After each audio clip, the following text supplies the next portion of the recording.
নমস্কার বন্ধুরা, আগামী জানুয়ারিতেই হাওড়া মেট্রো স্টেশন শুরু করার লক্ষ্যমাত্রা নেওয়া হয়েছে। তার জন্য কাজ চলছে জোর কদমে।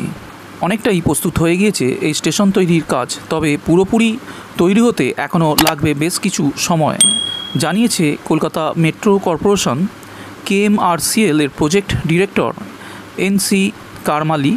শনিবার একটি সংবাদ মাধ্যমকে দেয়া সাক্ষাৎকারে তিনি জানান, হাওড়া মেট্রো স্টেশন সম্পূর্ণ হওয়ার কাজ অনেকটাই এগিয়ে গিয়েছে। এখন বাকি আছে চূড়ান্ত পর্যায়ের কাজ বা ফিনিশিংয়ের কাজ। তার বক্তব্য অনুযায়ী আগামী বছরে জানুয়ারি মাসের মধ্যেই কাজটা শেষ করে ট্রেন চলাচল শুরু করার লক্ষ্য নেওয়া হয়েছে। কতটা গভীর এই স্টেশন? উত্তরে প্রজেক্ট ডিরেক্টর বলেন, মাটি 30 মিটার বা 100 ফুট গভীরে অবস্থিত এই স্টেশনটি। এর গভীরতার হিসাবেই ভূগর্ভে যে কটি মেট্রো স্টেশন আছে তার মধ্যে হাওড়া হলো অন্যতম গভীর মেট্রো স্টেশন।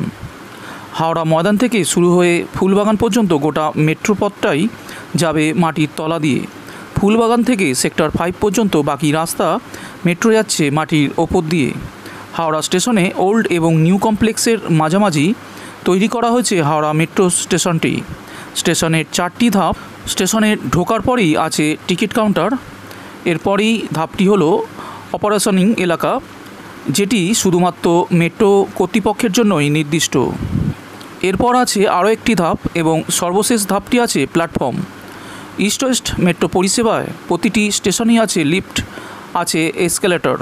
বয়স্ক এবং বিশেষভাবে সক্ষম ব্যক্তিদের কথা ভেবেই এই সুবিধা রাখা হয়েছে। সাধারণ যাত্রীরা ব্যবহার করবেন সিঁড়ি।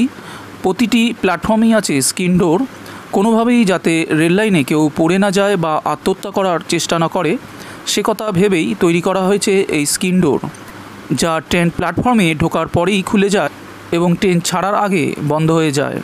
মেট্রো রেলের তরফে চেষ্টা করা হচ্ছে আগামী বছরের জানুয়ারি মাসের মধ্যে হাওড়া পর্যন্ত মেট্রো চালু করার, যার জন্য চলছে জোর কদমে প্রস্তুতি।